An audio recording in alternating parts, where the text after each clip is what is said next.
Let's go. Remember, big fella, fight like I told you. Understand?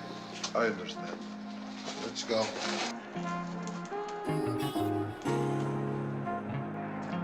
Come on, hurry it up.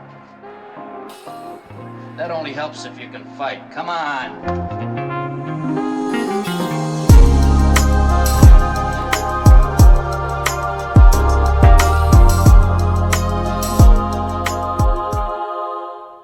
Greetings, people. I come in peace. Who rattled Fury's cage? Who asked him to pipe up? Nobody cares about his opinion. He called AJ classless. Well, if that's not the pot calling the kettle black. That's racist. No, it's not. Fury commented on AJ's statement about killing in the ring, which I felt was unusual for AJ and offbeat, especially for him. He's better than that. He probably meant when he's in there, he wants to terminate, no holding back, no mercy, which I understand as people were questioning whether he's been told to hold back on Jake and take it easy. I did cringe when I heard him say it.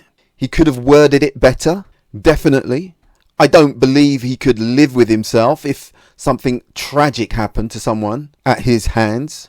Very few boxers are ever the same after causing serious harm or killing an opponent in the ring.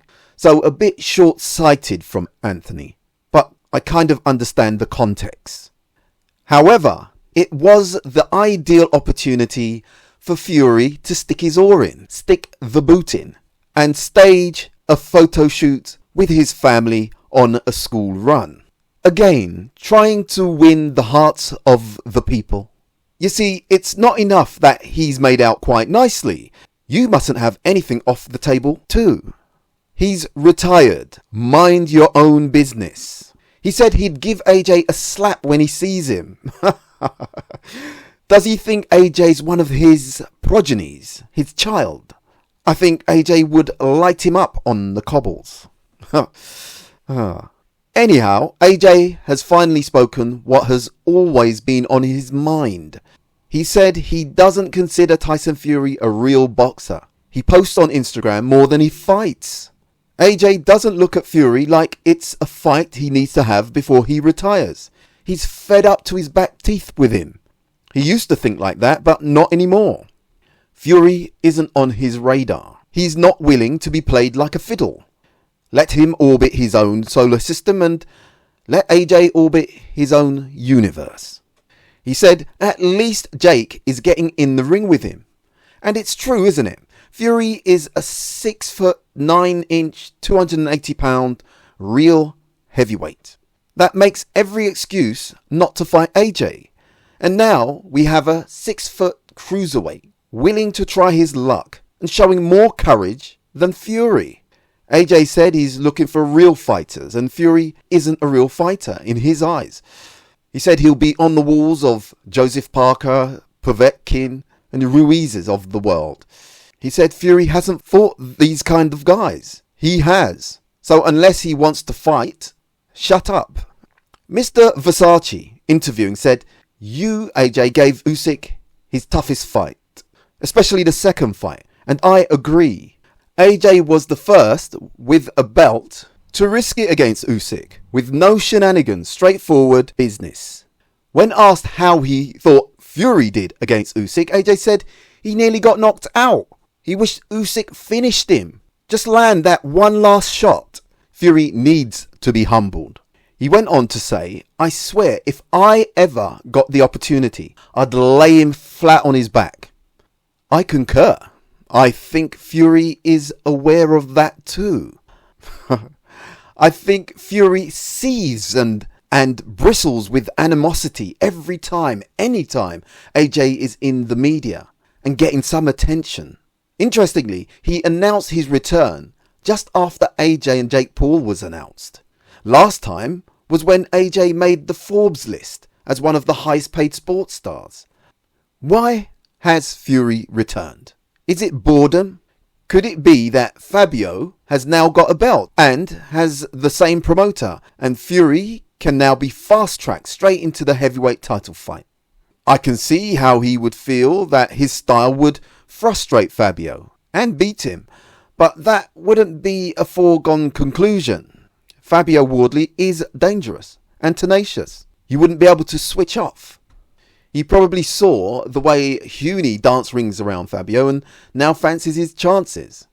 Or could it be that now AJ is fighting a spectacle fight?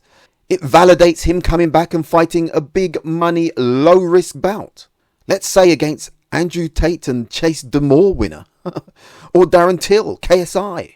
Or maybe a low tier, low risk boxer like Alan Babick, Dave Allen, Dempsey McKean, Johnny Fisher, Joe Joyce, even David Adelaide or TKV. Those guys might be too dangerous for him. I don't know. Who knows? It could simply be that the heavyweight scene is moving on nicely without him, and there's some interesting matchups to make without him fouling up the lines, clogging the arteries, gumming up the works, disrupting the natural ebb and flow. It is ebb and flow, tidal gravity. It is ecological balance. Yes, that's right. He wants to be the centre of attraction, frankly. It would be interesting if we could rely on Tyson Fury to at least fight a top 10 heavyweight. But alas, it's highly unlikely, and I can't believe Fury will fight AJ simply because his reputation doesn't give us conviction that he'd take that fight. Just fooled me once. Shame on you. It fooled me, we can't get fooled again. Well, You get the meaning. I'm over Fury now. I don't care if AJ and Fury never fight. If he comes back and does fight AJ, fine. Or if he fights a warm-up and goes into an AJ fight, great. I can't entertain the buffoonery and shenanigans anymore. I'll believe it when I see it. I don't blame AJ for not paying any attention to the possibility of a fight with Fury. A few days ago, they were saying it's definitely happening. But we haven't heard anything concrete. Just hearsay, conjecture, speculation. Do we not learn our lessons? Fury is a messer. He wants you to bow and scrape before he commits to anything. Fury's return statement tells you all you need to know. I mean, cop a load of that. If he truly thinks he's king, then fight someone in the top 10. Earn the right. But he never has. He's fought a limited Wilder and avoided mandatories. That doesn't make you the king you think you are. The top 10 is littered with difficult fights for him. Fights that he can win, but he's never shown the stomach for hard tests and no payoff. I think he'd have a hard time, but could beat F.A.A. Jagba, for instance. Herkovich would be a 50-50. Bakoli depends on if he turns up. Parker, Zhang, a 50-50. Forget about Dubois or Caballel. I think he'd get knocked out by them. It makes me wonder, was he inebriated when he posted this? There's a long, lonely road that only I can walk. Immortality awaits. God's one-man army. The battle was won over 2,000 years ago by a man who goes by the name of Yeshua. I think he means Yeshua. In his holy name I march forward. Well, I don't think you could call Yeshua a fighting man. And his so-called army was apostles, peace-loving. And he was far from being alone. But anyway, does Tyson think he's King Arthur, a knight of the round table, and Frank must be Merlin working his sorcery behind the scenes? Seriously though, this is what's known as a God complex. This is what is said about a God complex. A God complex describes an unshakable belief in one's own superiority, infallibility and exceptional abilities, leading to inflated self-importance, entitlement and difficulty accepting criticisms or mistakes. Remember, don't press him in the interviews or it'll be your last. It goes on to say, while not a formal diagnosis, it's linked to narcissism and arrogance, involving a sense of being above rules, lacking empathy, and expecting special treatment. the WBC comes to mind there, often stemming from deeper insecurities or past experiences. What is Christ-like about that? Aren't Christians supposed to work on themselves, better themselves? This is what discourages people from the faith. We see so-called Christians doing and saying and endorsing all sorts of things, the antithesis of Christ. That's typical of our time, I'm afraid. You can call yourself whatever you want, regardless of the contradictions and lunacy. And everyone must silently and sedately swallow, imbibe and absorb the detritus, hogwash, the rejectamenta. It's about go along to get along, or else. The boxing authorities are to blame for allowing not just Fury, but others who have a name, money and backing to be able to flout the rules with impunity. It'll be interesting to see what happens when or if it happens, but at the moment it's just attention seeking. If Fury really does come back in 2026 and has a warm-up fight and AJ has a warm-up fight, it's not guaranteed that they get through them. Add to that the fickle and dubious nature of Fury.